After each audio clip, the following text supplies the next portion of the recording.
মাননীয় প্রধানমন্ত্রীর কাছে আমার বিশেষ আহ্বান রইল। আমি একজন জাতীয়তাবাদী যুবদলের কর্মী, মাঠ কর্মী, সালতা থানা আটঘর ইউনিয়ন গ্রাম বিভাগ দিন। আমি দলের কাছে কোনো কিছু চাই না। আমি একজন গার্মেন্টস শ্রমিক।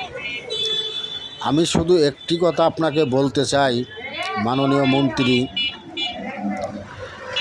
যে গার্মেন্টসগুলো বন্ধ হয়ে গেছে। গাজীপুর ডিস্ট্রিক্টে 253টি গার্মেন্টস ইন্ডাস্ট্রিজ বন্ধ হয়ে গেছে। আমরা যারা শ্রমিক, চাকরি হারিয়েছি, আমরা অনাহারে জীবনযাপন করছি। আপনি ফ্যামিলি কার্ড দিচ্ছেন, সবই ঠিক আছে, কিন্তু আমরা কর্ম করে খেতে চাই, আমরা কর্মস্থলে যেতে চাই, আমরা নিজের কর্মদক্ষতায় কর্ম করে খেতে চাই। তাই আপনি প্রতিটি গার্মেন্টস সেক্টর খুলে দেওয়ার ব্যবস্থা করিবেন। সে যে দলেরই মালিক হোক না কেন, তারপর গার্মেন্টস প্রতিষ্ঠান খুলে দিলে দেশের শিল্প ইন্ডাস্ট্রি বাঁচলে, শ্রমিক বাঁচবে, দেশ বাঁচবে। আপনার শুভ